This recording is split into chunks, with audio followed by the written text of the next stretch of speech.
العالمين الرحمن الرحيم مالك يوم الدين إياك نعبد وإياك نستعين اهدنا الصراط المستقيم صراط الذين أنعمت عليهم غير المغضوب عليهم ولا الضالين.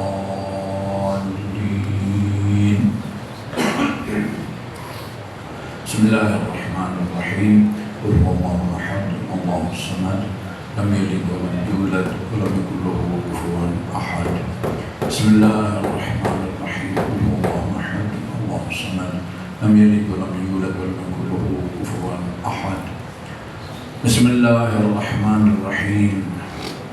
قل هو الله أحد الله الصمد لم يلد ولم يولد ولم يكن له كفوا أحد. اللهم صل على محمد وآل محمد. أعوذ بالله من الشيطان اللعين الرجيم. بسم الله الرحمن الرحيم. الحمد لله الذي لا يبلغ مدحته القائلون ولا يحصي نعماءه العادون، الذي لا يدركه بعد الهمم ولا يناله غوص الفتن، والصلاة والسلام على خير خلقه وأشرف بريته الذي سمي في السماء بأحمد وفي الأرضين بالقاسم محمد.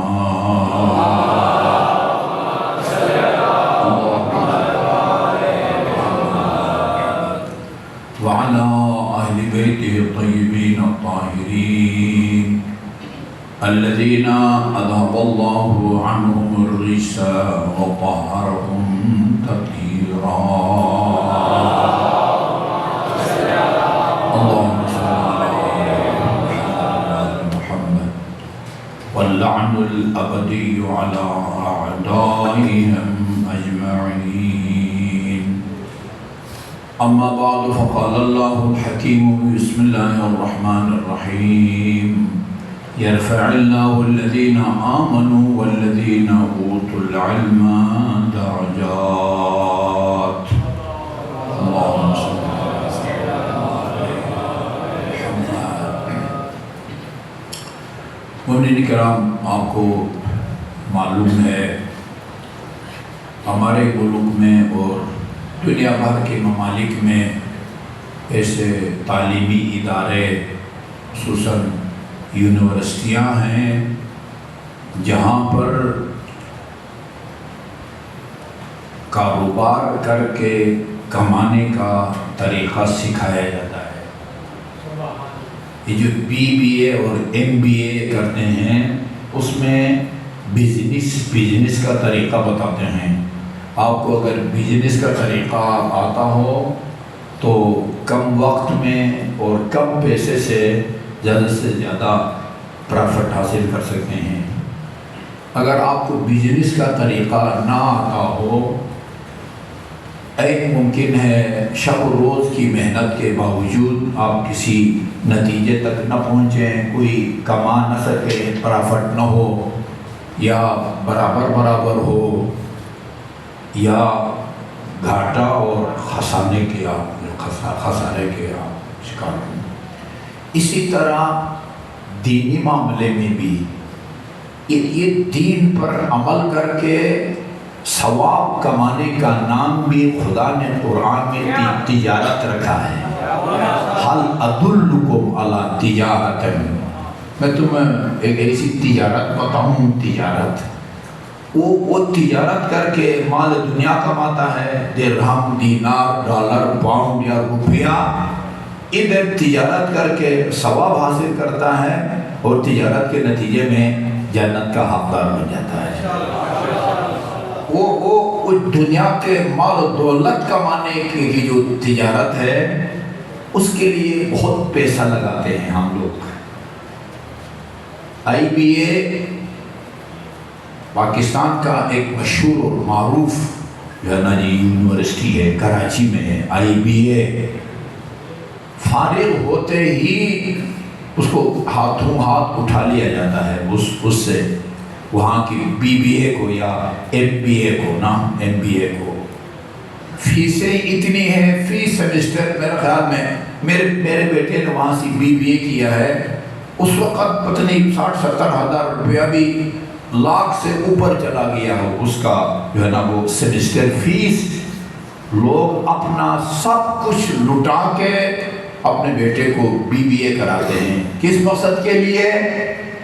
یہ کما کے دے گا، کما کے دے گا۔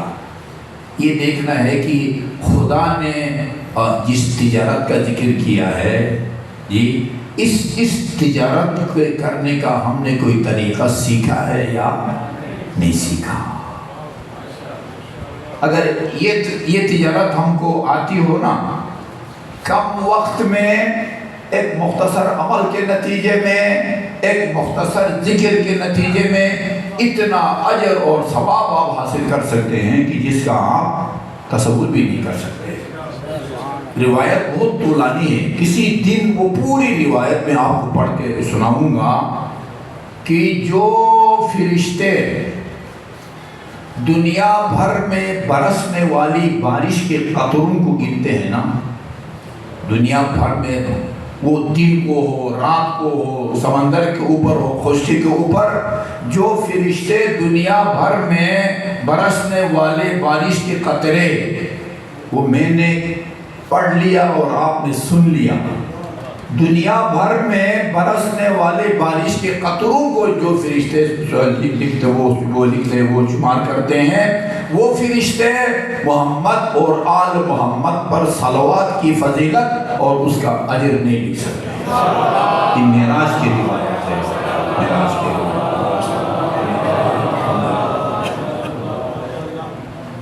آج ایک اور میں روایت میں لے کے آیا ہوں، خدمت میں عرض کرتا ہوں۔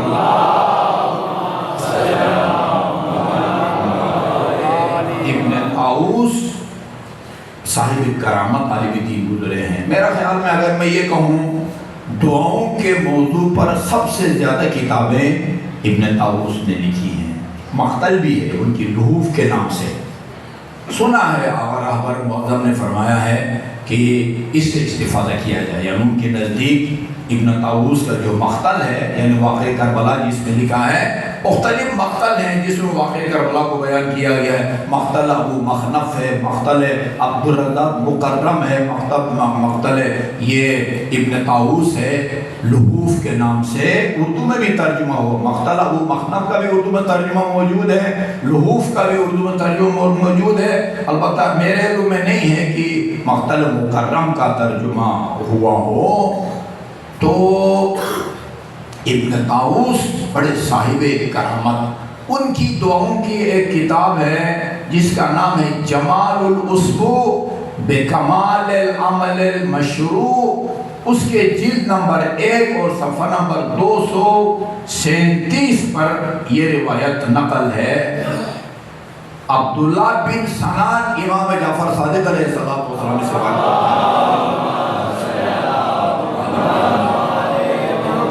میرا دل کرتا ہے کہ یہ پوری روایت نا موٹے حروف میں لکھ کے ادھر جو ہے نا وہ پورا سال آویزان رہے۔ جو یہ ڈونیشن دے گا اور یہ آویزان کرے گا نا، جتنے لوگ اس پر عمل کرتے رہیں گے اس کو بھی اس عمل کا ثواب برابر ملتا رہے گا۔ امام جعفر صادق علیہ السلام فرماتے ہیں قال النبی صلی اللہ علیہ وسلم ذات یوم لعلی، ایک دن رسول خدا نے امیر المومنین سے فرمایا الا ابشرک یا علی، علی آج میں تمہیں ایک بشارت اور خوشخبری نہ دوں؟ قلت بلا بأبی انت و امی، یہ جملہ عرب میں بہت استعمال ہوتا تھا، میرے ماں باپ پر قربان۔ اور ابھی تو میں علمدار کے مسائل نہیں پڑھ رہا، بڑی مشکل سے جب اجازت دی نا مولا نے علمدار کو تو کہا بے ابی انت ارکب، میرا بابا تجھ پر قربان، جا اور سوار ہو جا۔ علمدار حسین سے امام حسین نے یہ فرمایا ہے۔ امیر المومنین فرماتے ہیں بلا بے ابی انت و امی، میرے ماں باپ آپ پر قربان ضرور سنائیے گا، فَإِنَّكَ لَمْ تَزَلْ تُبَشِّرُنَا بِكُلِّ خَيْرٍ، یہ کوئی نئی بات نہیں ہے، آپ ہمیں ہمیشہ وہ خیر کی باتیں اور بشارت کی باتیں سناتے رہتے ہیں۔ رسول خدا نے فرمایا اخبرنی جبرائیل آنفاً بالعجب، آنفاً ابھی تھوڑی دیر پہلے ایک عزیز قرآن کی بڑی پیاری تلاوت کر رہے تھے، آنفاً تھوڑی دیر پہلے جبرائیل امین نے مجھے عجیب خبر دی ہے، قلت وما اخبرک یا رسول اللہ، یا رسول اللہ وہ جبرائیل نے کیا خبر دی ہے آپ کو؟ فرمایا جبرائیل نے یہ خبر دی ہے من صلی من امتی رجل علیہ ثم اتبع بالصلاة علی اہل بیتی فتحت لہ ابواب السماء، میری امت میں سے جو بھی مجھ پر درود بھیجے اور صرف میرا نام لے کے رک نہ جائے، میرے بعد میری آل پاک اور اہل بیت پر بھی صلوات بھیجے، فتحت لہ ابواب السماء، اس کے لیے آسمان کے تمام دروازے کھول دیے جاتے ہیں۔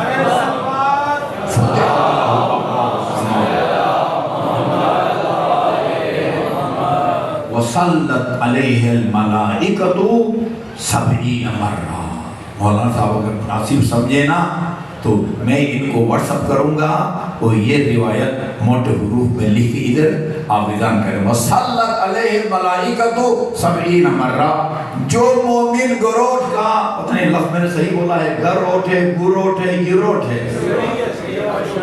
زیر ہے نیچے گاف کے نیچے گروٹ، جو مومن گروٹ کا ایک مرتبہ محمد اور آپ کو صلوات بھیجے گا، صلت علیہ الملائکۃ 70 مرہ، آسمان کی فرشتے 70 مرتبہ اس خوش خدمت پر صلوات بھیجتے ہیں۔ آسمان کی فرشتے 70 مرتبہ اس پر صلوات بھیجتے ہیں۔ محمد جب آسمان کی فرشتے 70 مرتبہ اس پر صلوات بیٹھے ہیں، یقول اللہ تبارک و تعالی، اللہ تعالیٰ فرماتا ہے ان فرشتوں سے جنہوں نے ایک مرتبہ محمد اور آل محمد پر صلوات بھیجا ہو، وہ جب خدا دیکھتا ہے کہ فرشتے 70 مرتبہ صلوات بھیجتے ہیں یا بھیجا ہے، خدا فرماتا ہے یا ملائکتی، میرے فرشتوں، انتم تصلون علیہ 70 مرہ، تم نے میرے حبیب اور اس کی آل پاک پر صلوات بھیجنے والے پر 70 مرتبہ درود بھیجا ہے، صلوات بھیجی ہے، وَأَنَا، یعنی میں اللہ اصلی علیہ 700 مرہ، میں اس خوش نسبت مومن پر 700 مرتبہ صلوات بھیجتا ہوں۔ خدا فرماتا ہے انا اصلی علیہ 700 مرہ۔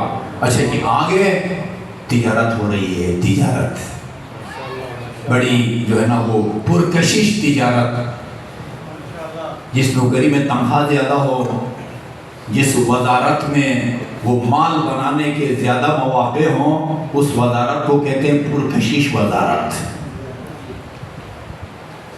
میں بڑے قریب سے حالات کو دیکھ کے یہ کہا کرتا ہوں، وزارتوں میں سب سے پرکشش وزارت جو ہے وہ وزارت مذہبی امور ہے، ٹھیک ہے جی؟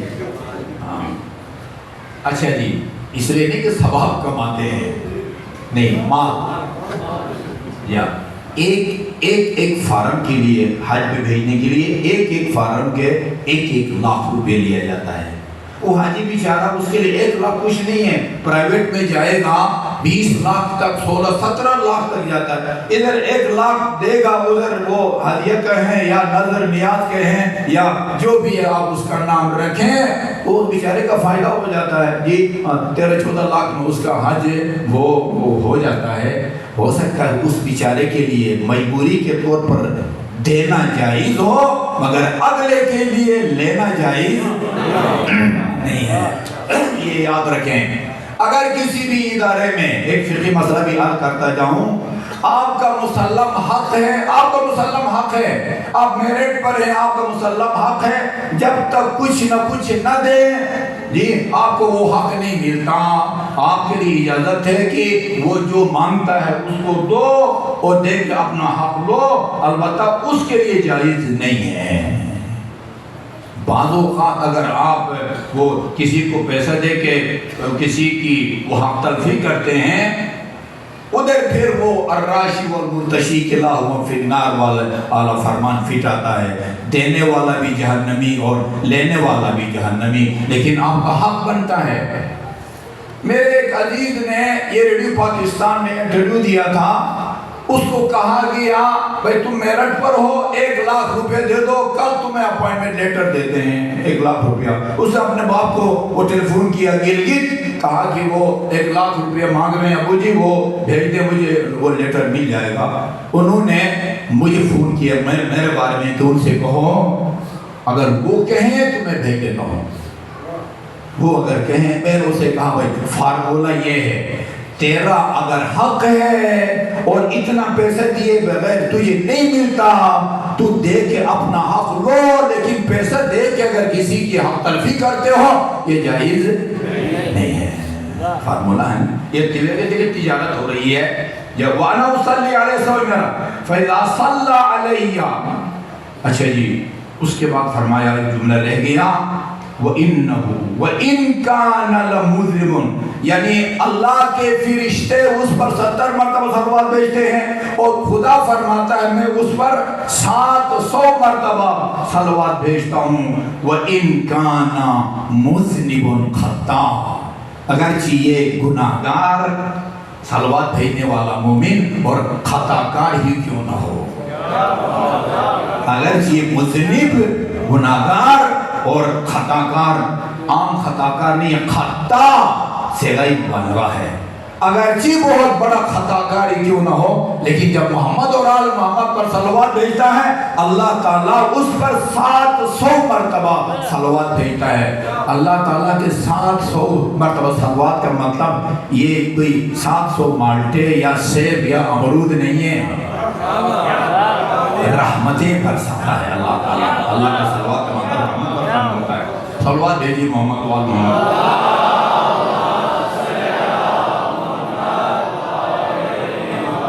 اچھا جی،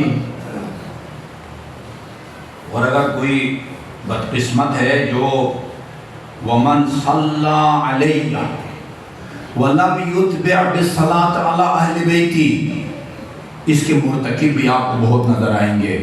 مجھ پر صلوات بھیجے لیکن میرے اہل بیت پر صلوات نہیں، صلی اللہ علیہ وسلم۔ خدا جانتا ہے نا، آگ لگتی ہے مجھے جب اس طرح صلوات بھیجتے ہو کسی کو سنتا ہوں، صلی اللہ علیہ وسلم۔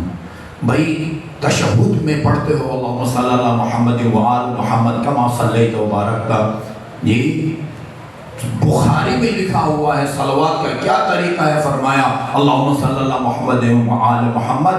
اور جب نجی محفل میں ممبر پر چینل پر آتے ہو وہاں بھی کیا تکلیف ہوتی ہے، فرمایا جو مجھ پر صلوات بھیجے اور میری آل پر صلوات نہ بھیجے، حالت بینہا و بین السماء 70 حجابا، یہ صلوات جو آل کے ذکر کی خالی ہے، اس صلوات کے درمیان اور آسمان کے درمیان 70 حجاب اور پردے حائل ہو جاتے ہیں۔ محمد اور آل محمد دونوں پر صلوات بھیجو، آسمان کے تمام دروازے کھل جاتے ہیں، لیکن اگر آل سے خالی صلوات ہو، اس صلوات جی اور آسمان کے درمیان 70 حجاب ثابت ہوتے ہیں۔ وہ جو محمد اور آل محمد پر جو صلوات بھیجتا ہے وہ جیسے کہ یہ اللہم خدا کی طرف سے آواز آتی ہے لبیک عبدی و سعدیک۔ جب آپ حج اور عمرے کے لیے جاتے ہیں میقات پر جا کر کیا کہتے ہیں، اللہ تعالیٰ سے خطاب کر کہتے ہیں نا لبیک اللہم لبیک لبیک لا شریک لک لبیک ان الحمد والنعمت، آخر ادھر جب آپ اللہم کا مطلب ہوتا ہے یا اللہ، آپ محمد و آل محمد پر صلوات بھیجنے والا مومن جیسے ہی کہتا ہے اللہم، ادھر سے اللہ تعالیٰ فرماتا ہے لبیک و سعدیک یا عبد یا عبدی، اے بندے خدا میں تیری دعا سننے کے لیے تیار ہوں۔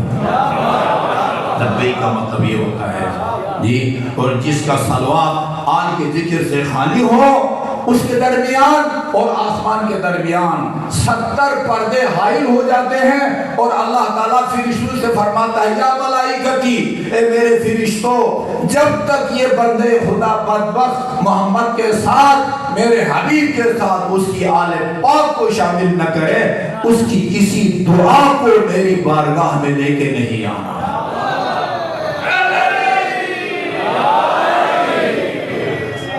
گناہ بخش ہوئیں، ہاں، اور اتنا ثواب حاصل کریں کہ بارش کے قطرے گننے والے فرشتے بھی اس کا حساب کتاب نہ رکھ سکیں۔ بآواز بلند صلوات۔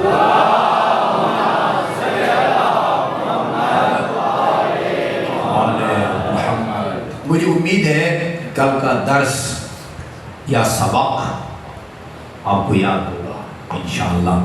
ہم نے کیا کہا تھا؟ الہی نمائندے 3 قسم کے ہوتے ہیں، نبی، رسول، اور ہمارے عقیدے کے مطابق تیسرا امام۔ جزاکم اللہ خیر۔ امام، البتہ رسول پھر 2 قسم کے ہیں، بعض اولی العزم رسول ہیں جو صاحب شریعت ہیں، بعض صرف رسول ہوتے ہیں یعنی گزشتہ رسول کی شریعت پر عمل کر رہے ہوتے ہیں، بعض نئی شریعت لے کے آتے ہیں، ان کو اولی العزم کہتے ہیں۔ وہ 5 ہیں۔ تو یہ نبوت بھی ہمارے عقیدے کے مطابق یہ خدا داد عہدہ اور منصب ہے، رسالت بھی خدا داد عہدہ اور منصب ہے، امامت بھی خدا داد منصب اور عہدہ ہے۔ یہ عہدہ نبوت کا ہو یا رسالت کا ہو یا امامت کا ہو، خدا کس کو دیتا ہے؟ جی، جس زمانے میں بھی خدا نبی بنانا بھیجنا چاہتا ہے نا، اس زمانے میں جو تمام انسانوں میں ہر لحاظ سے افضل ہو، اس کو خدا نبی بناتا ہے، اسی کو خدا رسول بناتا ہے، اور اسی کو خدا ہمارے عقیدے کے مطابق امام بناتا ہے۔ اسی لیے رسول خدا نے فرمایا تھا، جب سلمان نے کہا نا کہ یوشع بن نون کو حضرت موسیٰ کا وصی اس لیے بنایا گیا کہ کانا اعلم الناس بعد موسیٰ، اس لیے کہ حضرت موسیٰ کے بعد باقی لوگوں میں یوشع بن نون کا علم زیادہ تھا۔ پھر حضور نے کیا اعلان فرمایا؟ حضور نے فرمایا نتیجے یہ نکلا، فارمولہ اگر یہ ہے کہ کسی بھی نبی کا وصی وہی ہوتا ہے یا ہو سکتا ہے جو اس زمانے کے تمام انسانوں سے اس نبی کے بعد زیادہ علم رکھتا ہو، میرا وصی اور وہ جو میرے بعد سب سے افضل، وہ جو میرے قرض بھی اتارے گا، وہ جو امانتوں کو بھی مالکان تک لوٹائے گا، وہ علی ابن ابی طالب ہے۔ ٹھیک ہے جی، کیونکہ وہ ام المومنین کے فرمان کے مطابق کانا علی، اگر عربی مطلب یاد نہ بھی ہونا، ام المومنین کا یہ جملہ عربی میں بھی یاد کریں، نہیں تو کم از کم اردو میں اس کا مضمون ضرور یاد کریں۔ کانا علی اعلم الناس بعد رسول اللہ، رسول خدا کے بعد، رسول خدا تو علی کے استاد تھے نا، کان علی بعد رسول اللہ اعلم الناس، رسول خدا کے بعد سب سے زیادہ علم علی کے پاس تھا۔ ٹھیک ہے جی، اچھا جی، اس دنیا میں حصول علم کا جو رائج طریقہ ہے، رائج طریقہ وہ کیا ہے جی؟ ہم اپنے بچوں کو گھر میں یا سکول میں الف ب سے شروع کرواتے ہیں نا، الف ب تے قاعدہ میں نا، پھر الف سے انار، ب سے بکری، تے سے تختی، تے سے پنکھا، ب سے پنکھا، یوں شروع کراتے ہیں نا، پھر پرائمری پاس کرتے ہیں، پھر میڈل، پھر میٹرک، پھر ایف اے، پی اے، پھر ایم اے، پھر پتہ نہیں وہ ماسٹر سے پہلے کیا ہوتا ہے جی؟ ایم فل، پھر جو ہے نا ماسٹر، پھر پی ایچ ڈی، پھر کئی مضامین میں بندہ پی ایچ ڈی۔ یہ دنیا میں عام لوگوں کے حصول علم کا طریقہ یہ ہوتا ہے۔ امام کے پاس جو علم آتا ہے نا، وہ جمپ مار کے آتا ہے، اس طرح نہیں آتا۔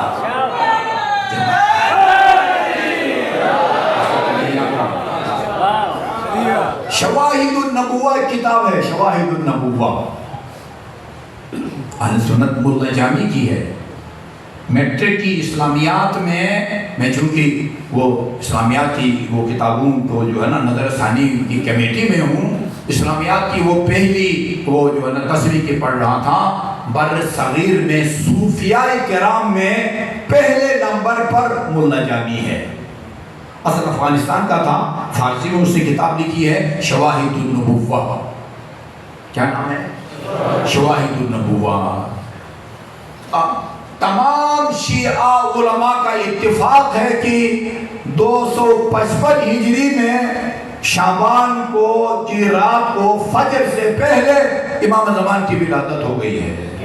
ٹھیک ہے، ہم سب کا بعض اہل سنت امام کی ولادت کے قائل ہیں، بعض اہل سنت امام کی ولادت کے قائل نہیں ہے بلکہ منکر ہے۔ ملا جامی یہ ان علماء اہل سنت میں سے ہے جو امام زمان کی ولادت کا قائل ہے۔ وہ شواہد النبوت کے اندر میں آپ کو یہ بتانے کے لیے بتا رہا ہوں کہ یہ امام کے پاس جو علم ہے نا، یہ پہلی پھر سب سے پہلا قاعدہ، پھر پہلی پھر دوسری پھر تیسری، وہ اس طرح پرائمری پاس اور میڈل پاس اور ایف اے پاس، اس طرح ان کے پاس علم نہیں آتا۔ جس کو اللہ نے امامت کا عہدہ دینا ہوتا ہے ایک مرتبہ علم سے اس کو نوازتا ہے، اس کو نوازتا ہے۔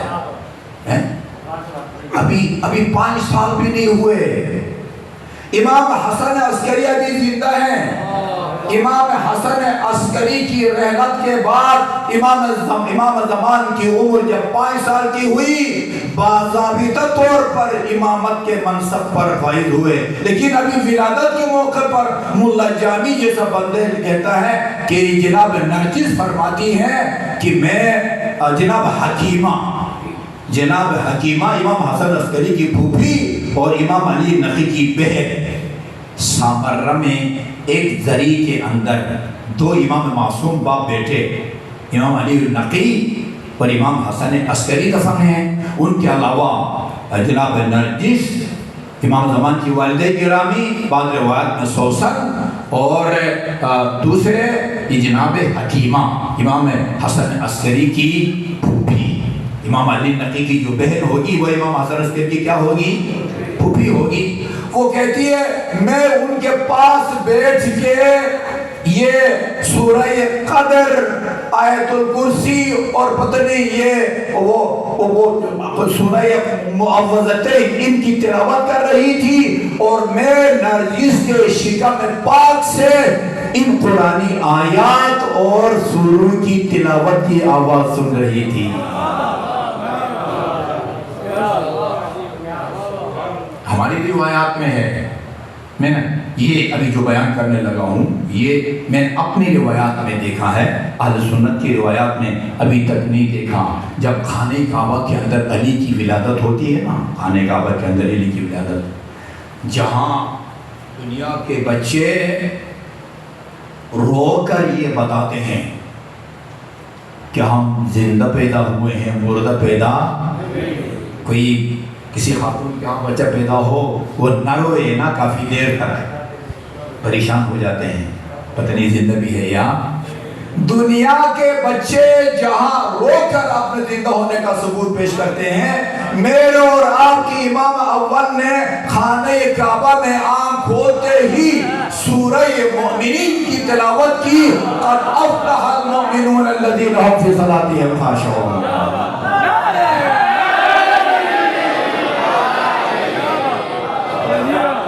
کیا خیال ہے؟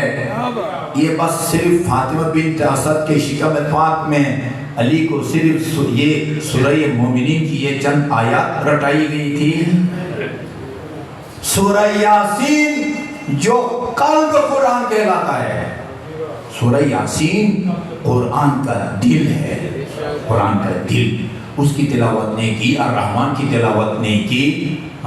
میں سورہ مومنین کی تمام آیات کو پڑھوں گا، پھر آپ کی سمجھ میں آئے گا کہ ان آیات کا انتخاب علی نے کیوں کیا۔ قد افلح المؤمنون الذین هم فی صلاتهم خاشعون، وہ مومنین فلاح پائیں گے، جنت میں جائیں گے جو اپنے نماز میں خشوع اور خضوع کے ساتھ نماز پڑھتے ہیں۔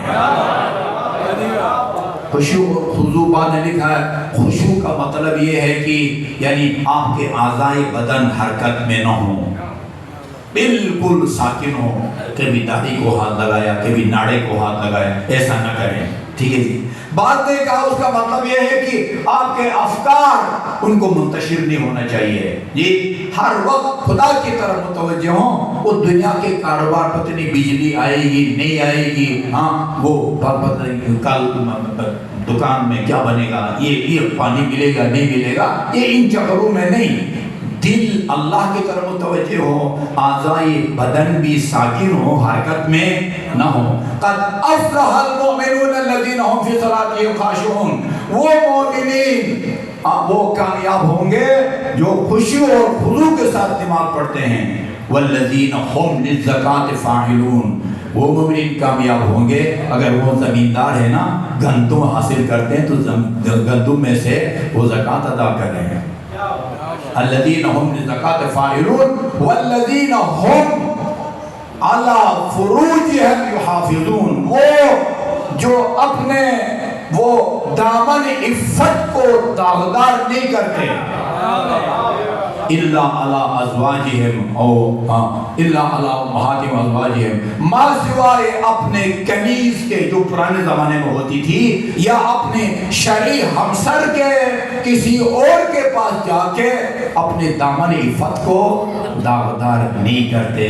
والذین ہم اولئک ومن ابتغى ذلك فاولئک هم العادون، اور جو ان حدود سے تجاوز کر جائے گا وہ متجاوز کہلائے گا، متعدی کہلائے گا۔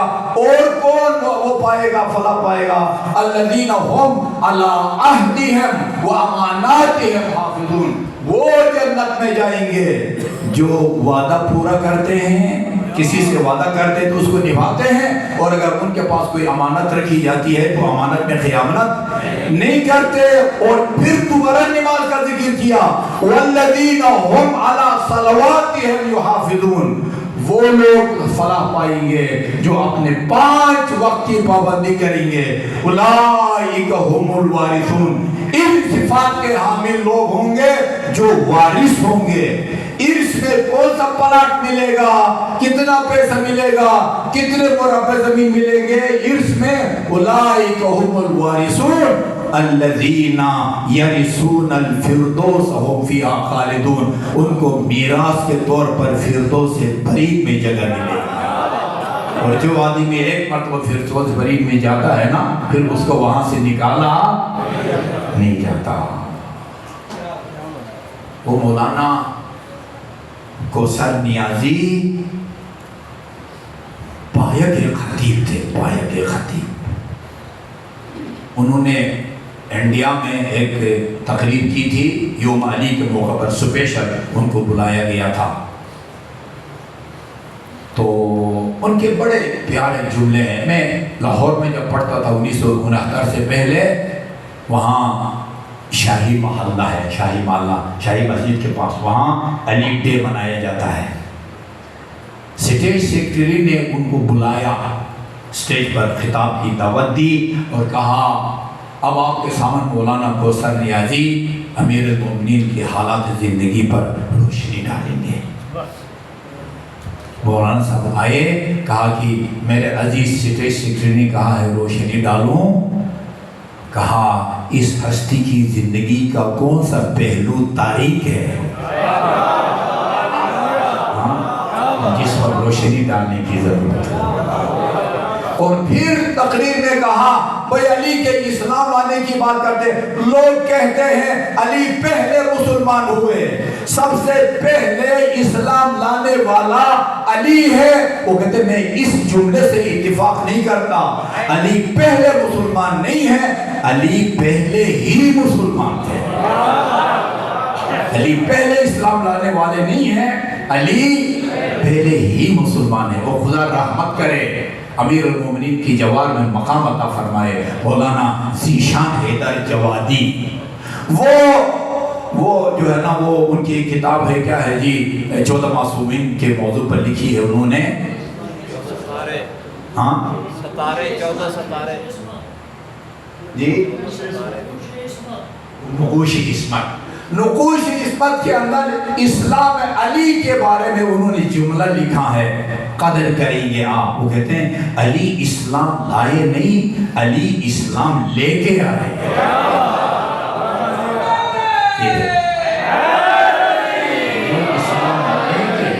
اسلام اپنے ساتھ لے کے آتا ہے نا، وہ ولادت کے بعد سورہ مومنین کی تلاوت کرتا ہے۔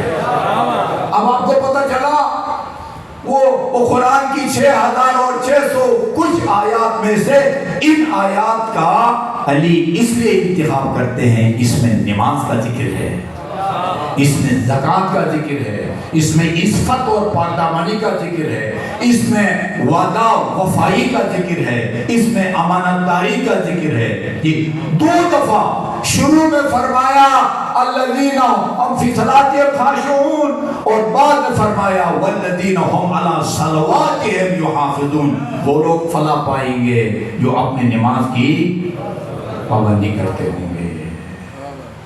اچھا جی، کان علی اعلم الناس بعد رسول اللہ۔ کل اس کتاب کا شیخ صاحب کا حوالہ دیا تھا، انہوں نے یہ لکھا ہے کہ رسول خدا کی حدیث نقل کی ہے، ان الحکمت علی 10 اجزاء، حکمت کسی چیز کی حقیقت کو کہتے ہیں حکمت۔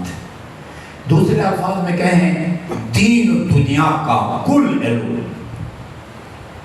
جملہ سنا نا آپ نے، دین دنیا کا جو کل علم ہے اس کو 10 حصوں میں تقسیم کیا گیا ہے۔ دین دنیا کے علم کو 10 حصوں میں تقسیم کیا گیا ہے، 10 حصوں میں تقسیم کر کے 9 حصے علی کو دیے گئے ہیں، 1 حصہ باقی انسانوں میں تقسیم کیا گیا، اور وہ جو 1 حصہ باقی لوگوں میں تقسیم کیا گیا نا، اس میں بھی زیادہ حصہ علی کا ہے۔ ہاں، کل دنیا دین و دنیا کا علم کتنے اجزاء پر مشتمل ہے؟ 10 میں سے 9 علی کے پاس ہے، 1 باقی لوگوں کے پاس ہے، اور اس 1 میں بھی زیادہ حصہ کس کا ہے؟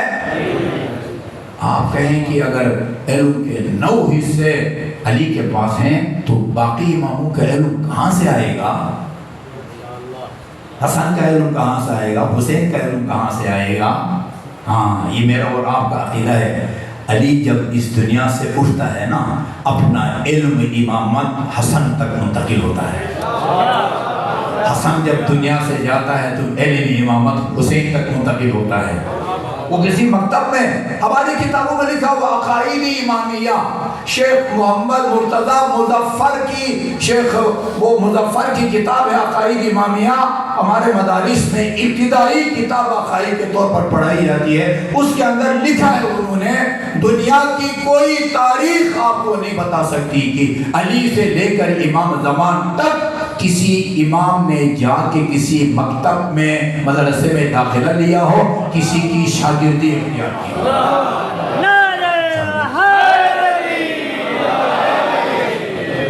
نحو البلاغہ میں ایک جملہ ہے، اس کا غلط ترجمہ کر کے لوگوں کو گمراہ کیا جاتا ہے، اس کو تحریف کہتے ہیں، تحریف۔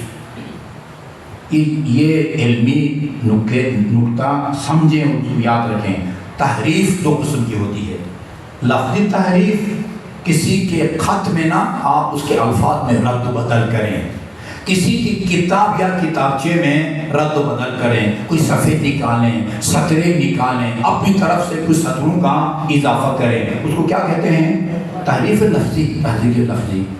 ایک تحریف معنوی ہے، خدا نے فرمایا قرآن میں، مثلا وضو کے بارے میں فرمایا اذا قمتم الى الصلاة فاغسلوا وجوهكم وايديكم الى المرافق وامسحوا برؤوسكم وارجلكم الى الكعبين۔ اگر ایک آدمی میرے عقیدے کے مطابق، میرے ترجمے کے مطابق اگر کوئی یہ ترجمہ کرتا ہے کہ سر کا مسح کرو اور پاؤں کو دھو، اس نے قرآن میں تحریف کی ہے، یعنی قرآن کا غلط ترجمہ کیا ہے۔ ہو سکتا ان کے نزدیک اہل سنت کے نزدیک میں نے تحریف کی ہے، میرے نزدیک انہوں نے تحریف کی ہے۔ جی امیر المومنین کا ایک فرمان ہے، بہت بڑی فضیلت ہے۔ یہ حقیقت جو میں نے آپ کل سے بیان کر رہا ہوں نا، یہ خداداد عہدہ ہے ان کے پاس، اور ان کا علم بھی خداداد ہے۔ ان کا عہدہ اور منصب بھی خداداد ہے، اور ان کا علم بھی خداداد ہے۔ عجیب اتفاق ہے، میرے والد صاحب کا نام بھی خداداد ہے۔ خداداد یعنی خدا کا دیا ہوا، ادھر اللہ دیتا کہتے ہیں۔ میرا خیال وہی معنی رکھتا ہے نا، اللہ دیتا اور خدا داد دونوں کا معنی، یعنی عہدہ بھی خدا داد، اور اس عہدہ کے جو لوازمات ہیں نا وہ علم بھی خدا داد۔ اس حقیقت کو علی نے بیان فرمایا، علی کے علاوہ اور امام زمان نے بھی یہ فرمایا ہے، فرمایا نحن صنائع اللہ والخلق بعد صنائعنا۔ اس کا عام گمراہ کن لوگ ترجمہ کرتے ہیں، امام نے فرمایا ہم اللہ کی مخلوق ہیں، باقی ساری کائنات ہماری مخلوق ہے۔ یعنی خدا نے ہم کو پیدا کیا اور باقی کائنات، ان میں فرشتے، انسان، جنات، سب کی پیدا کرنے کی ذمہ داری اللہ تعالیٰ نے ہم کو سونپ دی ہے۔ امام جعفر صادق کی انگوٹھی کے اوپر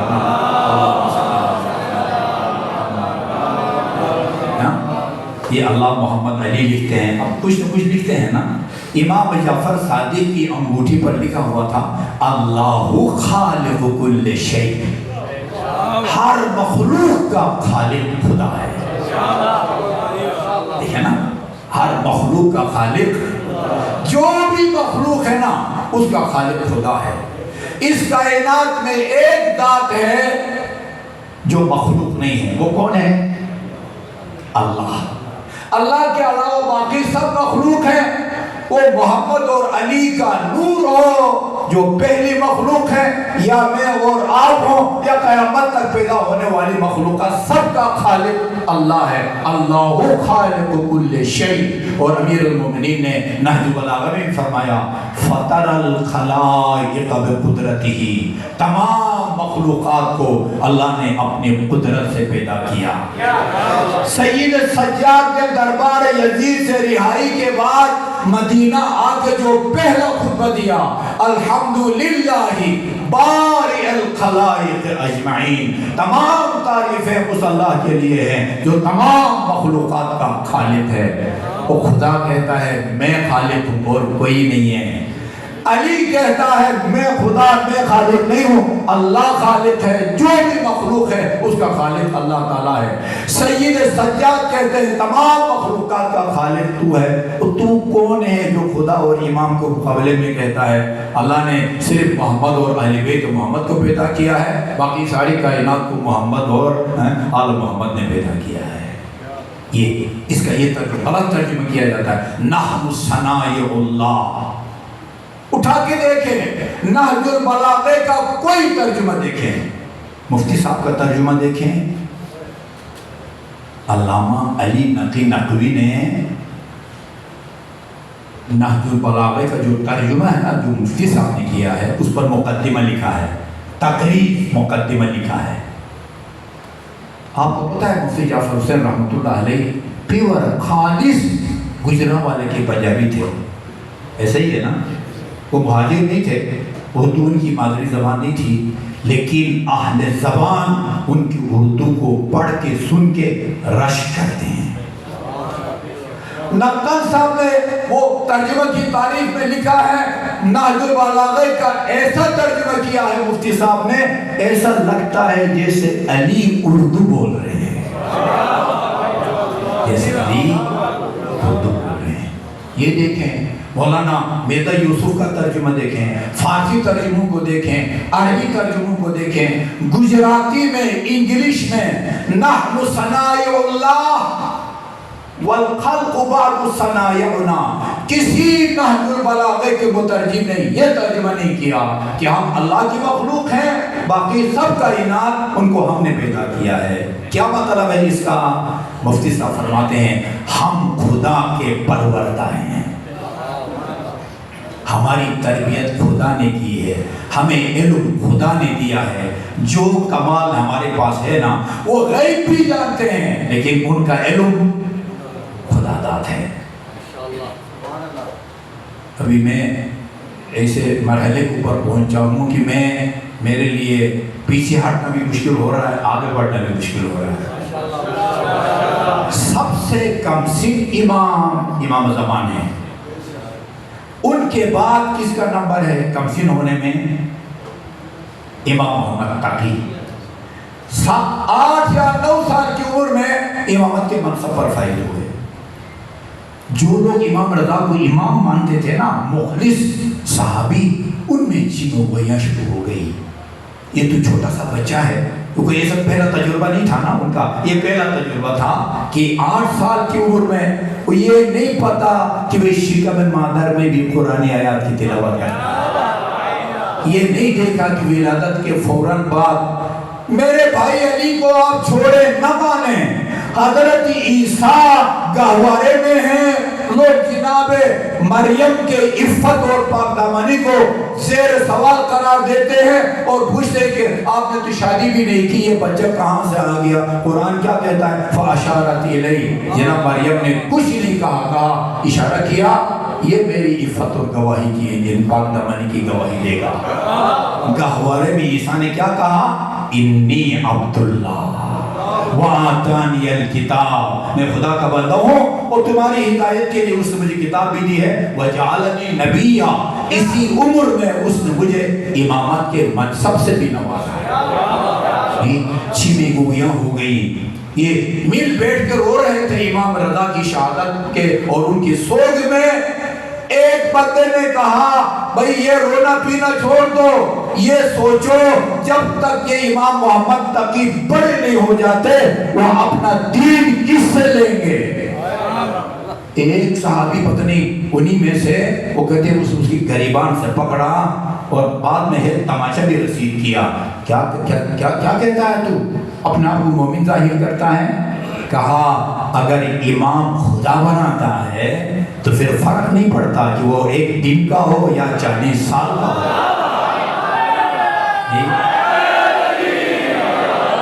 امام محمد تقی تک یہ رپورٹیں پہنچ گئی کہ لوگ پریشان ہیں، پتہ نہیں یہ اس عمر میں، کم عمری میں امامت کے سنگین ذمہ داریوں کو پتہ نہیں نبھا سکے یا نہ نبھا سکے. مدینے میں ممبر رسول کا یہ دوسرا پلہ ہے نا، اس کے اوپر کھڑے ہو گئے.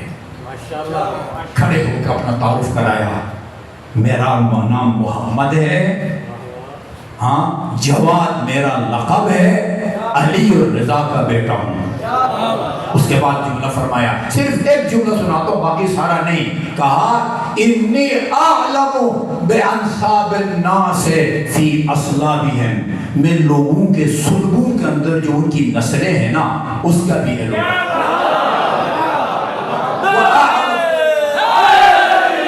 وَأَعْلَمُ مَصِيرَهُمْ، مجھے معلوم ہے کہ تم میں سے کس کا انجام کیا ہوگا. کوئی جان سکتا ہے کس کا انجام کیا ہوگا؟ کس کو پتا تھا وہ شمر جو صفین میں علی کے لشکر میں تھا عاشور کے دن وہ سنگین جرم کرے گا جس سے عرش الہی بھی ہل کے رہ جائے گا. کسی کے انجام کے بارے میں ہر کسی کو پتا نہیں ہوتا. یعنی بتانا یہ چاہتا ہے مجھے پتا ہے خدا کس کو اولاد دے گا، کس کو نہیں دے گا، کس کو بیٹا دے گا، کس کو بیٹی دے گا. مجھے ہر شخص کے انجام کا پتا ہے. اس کے بعد فرماتے ہیں کہ اس کے بعد گفتگو کے دوران اپنا ہاتھ منہ پر رکھا اور فرمایا اسمت یا محمد، محمد بس اپنی زبان روک دے جس طرح تیرے آبا و اجداد نے اپنی زبان روکی. فرمایا مجھے اگر ظالموں کا ڈر نہ ہوتا وہ باتیں تمہیں سناتا جن کو سن کے اولین بھی تعجب کرتے اور آخرین بھی تعجب کرتے. نحن ثناء اللہ، ہم خدا کے پروردہ ہیں، ہم علم اللہ تعالیٰ سے لیتے ہیں. ماں کے پیٹ میں بھی بیٹھ کے قرآن آیات کو سمجھتے ہیں جی 8 سال کی عمر میں بھی 5 سال کی عمر والخلق بعد صنائعنا، باقی لوگوں کی تربیت ہم نے کی ہے، ہماری تربیت اللہ نے کی ہے، ہمارا علم ہمارے تمام کمالات وہ خدا کا ہے۔ یہ بات سمجھ آ گئی نا؟ نمائندہ الہی وہ چاہے نبی ہو یا رسول یا امام کسی بھی زمانے کا، وہ ہوتا ہے جو اپنے دور کے تمام انسانوں سے زیادہ علم رکھتا ہو۔ علی کے زمانے میں علی سب سے زیادہ علم رکھتے تھے، حسن کے زمانے میں حسن، حسین کے زمانے میں حسین، اور آج امام زمان اجل اللہ تعالیٰ فرجہ الشریف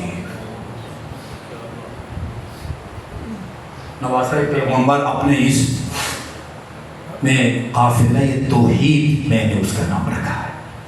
اپنے قافلہ توحید کو لے کے وہ کربلا کی سرزمین پر قدم رکھ چکے ہیں۔ چلتے چلتے ایک مرتبہ کلمہ استرجاع اپنی زبان سے جاری کیا، انا للہ و انا الیہ راجعون، اس کو کلمہ استرجاع کہتے ہیں۔ فرمایا انا للہ و انا الیہ راجعون۔ قریب ہم شکل پیغمبر تھے، اب یہ تو اس موقع پر پڑھی جاتی ہے آیت جب کسی کی موت کی خبر آئے۔ ہاں یہ کس مناسبت سے آپ نے آیہ کریمہ کی تلاوت کی ہے؟ فرمایا بیٹے شاید تم نے نہیں سنا، حاطف کی آواز میں نے سنی ہے، حاطف کہہ رہا تھا قوم اپنی منزل کی طرف جا رہی ہے اور موت ان کے سروں پر ان کے ساتھ ساتھ جا رہی ہے۔ ہم شکل پیغمبر نے بابا سے ایک سوال کیا، ابتا او لسنا علی الحق، بابا یہ بتائیں ہم حق پر ہیں؟ یقیناً حق پر ہیں، علی کی اولاد ہیں جو حق پر تھا۔ فرمایا اذا لا نبالی بالموت، پھر تو ہمیں موت کی کوئی پرواہ نہیں ہے۔ امیر مومنین فرماتے تھے نا ابو طالب کے بیٹے کو کوئی پرواہ نہیں ہے کہ موت اس کے اوپر آ کے گرتی ہے یا یہ موت کے اوپر، اذا لا نبالی بالموت، قدم رکھ کے فرمایا اس سرزمین کا کیا نام ہے جو اصحاب وہاں کے تھے؟ کہا مولا اس کو غازریہ کہتے ہیں، کوئی اور نام، چونکہ نام پہلے نانا کی زبان مبارک سے سنا ہوا تھا جہاں پر نواسہ پیغمبر شہید کیا جائے گا، یہ اس طرح کے شواہد اور آوازیں جب سنی کہا کہ اس سرزمین کا کیا نام ہے؟ غازریہ۔ کوئی اور نام نہیں، نوا کوئی اور نام، شاطی فرات کوئی اور نام، مولا اس کو کربلا بھی کہتے ہیں۔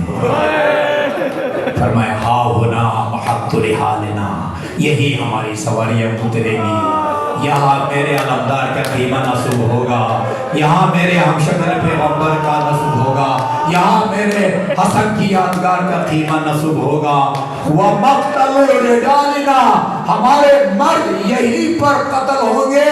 وَمَنْبَهُ أَطْفَالِنَا وَحُرِمَتْ حَرِيمُنَا وَتُهْتَقُ حَرِيمُنَا۔ پورے کربلا کے واقعے کے مسائل کو خلاصہ دو جملوں میں نواسہ پیغمبر نے بیان کر دیا۔ ہمارے مرد یہاں قتل کیے جائیں گے، اصحاب یہاں مارے جائیں گے، بیٹے بھی یہاں مارے جائیں گے، بھائی بھی یہاں مارا جائے گا، بھتیجا بھی یہاں مارا جائے گا۔ اس کے بعد ایک جملہ ہے میں بول کے آگے نہیں گزر سکتا، ہمارے بچے یہیں ذبح ہوں گے۔ آپ سب کو پتہ ہے، آپ ارباب معرفت ہیں، کون بچے ادھر ذبح ہوئے ہیں، کون بچے ذبح ہوئے ہیں؟ خدا رحمت کرے اس آدمی پر۔ وہ مجھے اس دن پڑھنی چاہیے تھے لیکن روایت نہیں ہے۔ 6 محرم کو یوم رضیع شیرخوار کا دن بنانے کے اعلان کیا ہے، اور پوری دنیا میں شیرخوار کا دن منایا جاتا ہے۔ شیرخوار کا، چھوٹے چھوٹے شیرخوار بچوں کو مائیں سڑکوں پر لے کے باہر آتی ہے۔ ہم سنتے رہتے ہیں بچہ فلان کا بیماری کی وجہ سے فوت ہو گیا، کسی بلندی سے گر کے فوت ہو گیا، گاڑی نے ٹکر مار دی اور فوت۔ آپ نے نہیں سنا ہوگا ایک 6 مہینے کے بچے کو جان بوجھ کے تیر کا نشانہ بنایا گیا۔ یہ ذبح کا لفظ استعمال ہوا، یہ ذبح کا لفظ مجھے مجبور کر رہا ہے یہ روایت کا ٹکڑا میں آپ کو سناؤں۔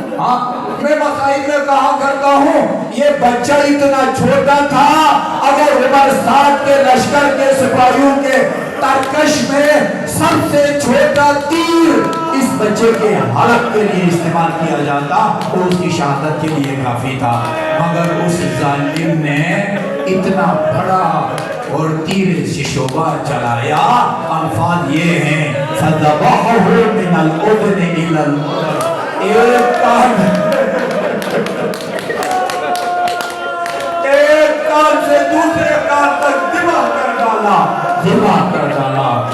عجیب بات ہے عزادارو، اونٹ کے علاوہ نا، اونٹ کے علاوہ باقی حیوانوں کو ہلاک کرنے کو ذبح کہا جاتا ہے۔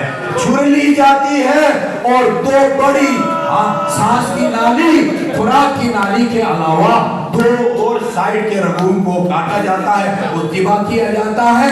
اونٹ کو ذبح نہیں کیا جاتا، اس کو نحر کیا جاتا ہے۔ یہ جو نشیبی جگہ ہے، میں نے حج کے موقع پر دیکھا ہے ان کو کس طرح نحر کیا جاتا ہے۔ ایک صحتمند آدمی ہاتھ میں اتنا بڑا خنجر لے کے یہاں مارتا ہے، خون کا فوارہ نکلتا ہے اور تڑپ تڑپ کے اونٹ گر جاتا ہے۔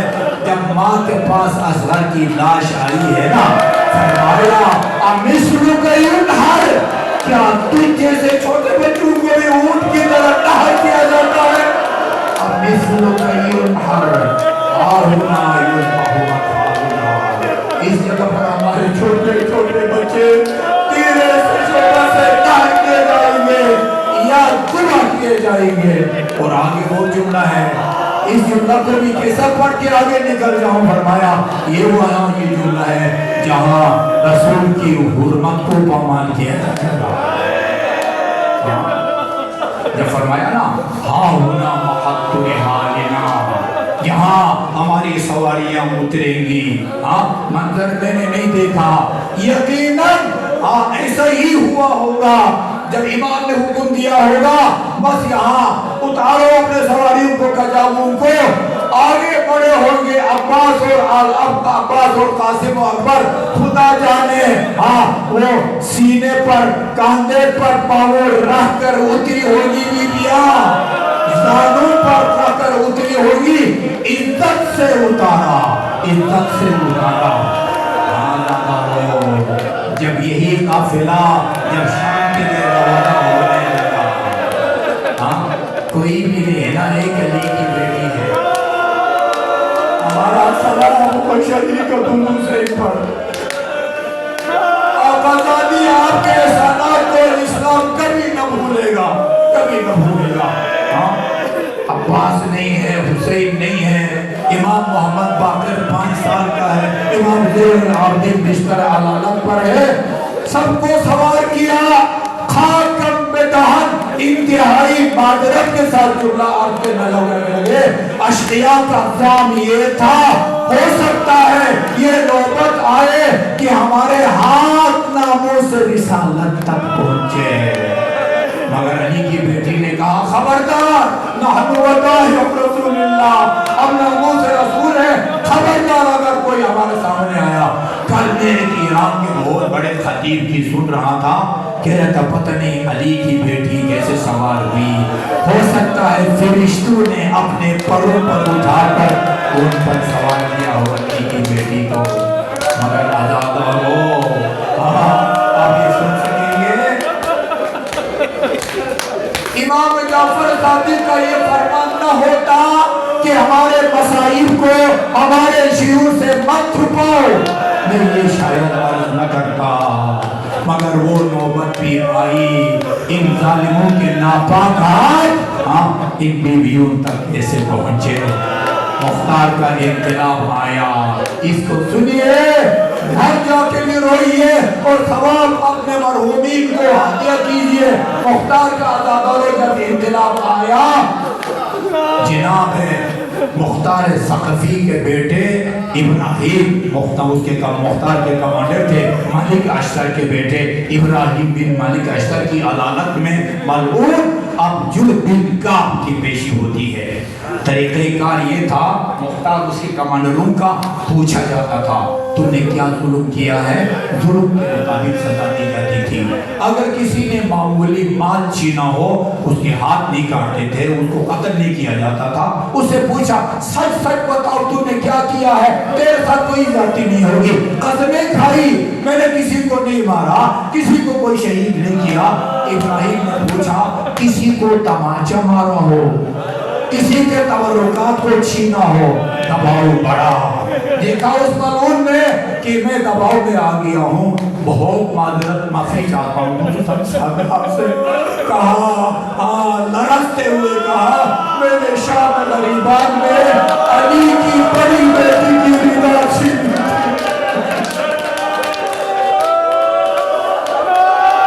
اور ظالم تو نے کیا کیا، اور کیا کیا، کہا میں نے علی کی بیٹی کی رضا چھیننے کے بعد علی کی بیٹی کے بالیوں کو اپنے ہاتھ میں لیا، گوشواروں کو اپنے ہاتھ میں لیا اور اس دور سے اپنی طرف کھینچا، یہ خونالود بالیاں میرے ہاتھ میں آئی۔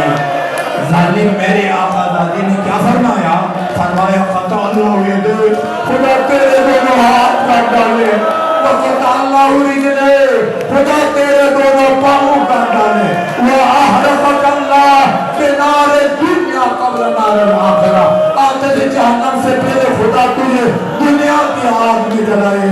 او ظالم جس طرح تو نے مجھے حجاب اور پردے سے محروم کیا، دونوں ہاتھ بلند کر کے خدا کا شکر ادا کیا۔ خدایا تیرا لاکھ شکر ہے، علی کی بیٹی کی دعا میرے ہاتھوں میں قبول۔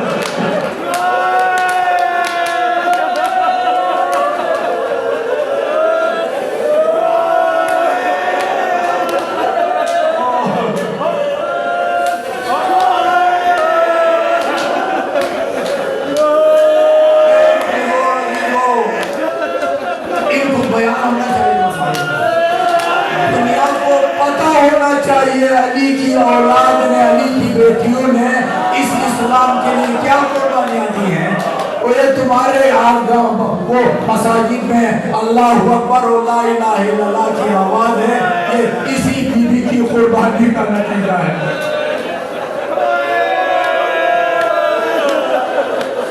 یہ کیفیت ارکس و ناقص کو آنے نہیں ہوتی، ارکس و ناقص کے رخسار پر اس طرح اشک نہیں بہتے، اس موقع کی دعا کبھی تو مسترد نہیں ہوتی۔ مریضوں کے شفایابی، حاجت مندوں کی حاجت روائی، اسرا امامت کی رہائی، وطن عزیز کی سلامتی اور بیماروں کی اولاد، یہ ان کی نیت سے 5 مرتبہ آئیے کریمہ کی تلاوت فرمائیں۔ بسم اللہ الرحمن الرحیم۔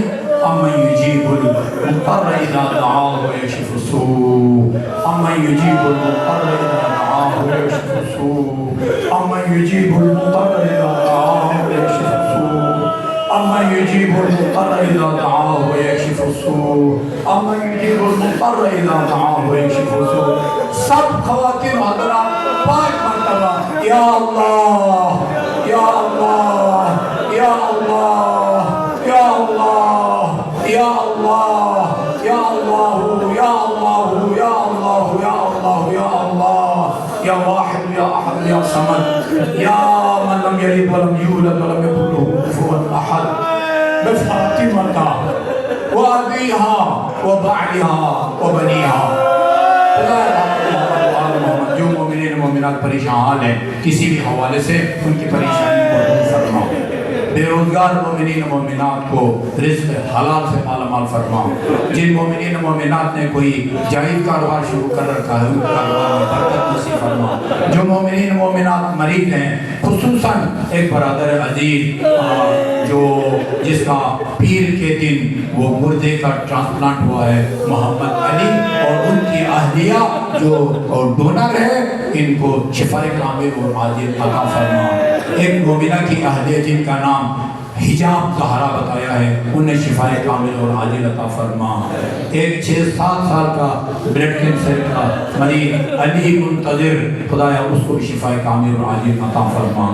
ہمارے جن عزیز کا امتحانات دے رکھے ہیں یا دے رہے ہیں انہیں نمایاں کامیابی نصیب فرما، مستقبل میں انہیں ملک و ملت کی خدمت کی توفیق عطا فرما۔ اسرائے امامیہ دنیا میں جہاں کہیں بھی قید بند کی صحبتوں میں ہیں، آپ خصوصاً قیصر عباس، شیخ قادم، شیخ صالح اور جو ہماری جوان عرصہ سے لاپتہ ہیں، ان کے والدین، ان کی ماں بہنیں کرب کی زندگی گزار رہے ہیں، انہیں جلد از جلد اور باعزت رہائی نصیب فرما۔ بے اولاد مومنین مومنات کو اولاد صالح سالم اور نرینہ عطا فرما۔ جو مومنین مومنات اپنے بچوں اور بچوں کے رشتوں کے بارے میں پریشان ہیں، انہیں مناسب اور پابند شریعت رشتے نصیب فرما۔ قائمال محمد کے توجہات خاص کو اپنی بارگاہ میں قبول فرما، آپ کے ظہور میں تعجیل فرما، ہمیں آپ کے آواز اور انصار میں شامل ہونے کی توفیق عطا فرما۔ مولانا صاحب مولانا احسان صابری مکتب کے لیے ان کی خدمات کو اپنی بارگاہ میں قبول فرما، انہیں صحت اور طول عمر عطا فرما۔ جن مومنین مومنات کے تعاون سے یہ مجالس منعقد ہو رہی ہیں، ان کے رزق حلال میں وسعت عطا فرما، ان کے مرحومین مرحومات کے گناہان صغیرہ اور کبیرہ کی مغفرت فرما، انہیں محمد و آل محمد کی شفاعت اور ان کے جوار میں مقام عطا فرما۔ جملہ مرحومین مرحومات خصوصاً اپنے مرحومین مرحومات کے احسان ثواب کے حکمت و سورہ فاتحہ اور 3 مرتبہ قل هو اللہ کی تلاوت فرمائیں۔ بسم اللہ الرحمن الرحیم، الحمد للہ رب العالمین الرحمن الرحیم مالک یوم الدین، ایاک نعبد و ایاک نستعین، اهدنا الصراط المستقیم صراط الذین انعمت علیہم غیر المغضوب علیہم ولا الضالین۔ بسم اللہ الرحمن الرحیم، قل هو اللہ احد اللہ الصمد لم یلد ولم یولد ولم یکن له کفوا احد۔ بسم اللہ الرحمن الرحیم، قل هو اللہ احد اللہ الصمد لم یلد ولم یولد ولم یکن له کفوا احد۔ بسم اللہ الرحمن الرحیم، قل هو اللہ احد اللہ الصمد لم یلد ولم یولد ولم یکن له کفوا احد۔ اللهم اغفر للمؤمنين والمؤمنات والمسلمين والمسلمات الأحياء منهم والأموات، تابع اللهم بيننا وبينهم بالخيرات إنك مجيب الدعوات إنك على كل شيء قدير برحمتك يا أرحم الراحمين۔ ان دعاؤں کی استجابت اور قبولیت کی نیت سے بآواز بلند سروات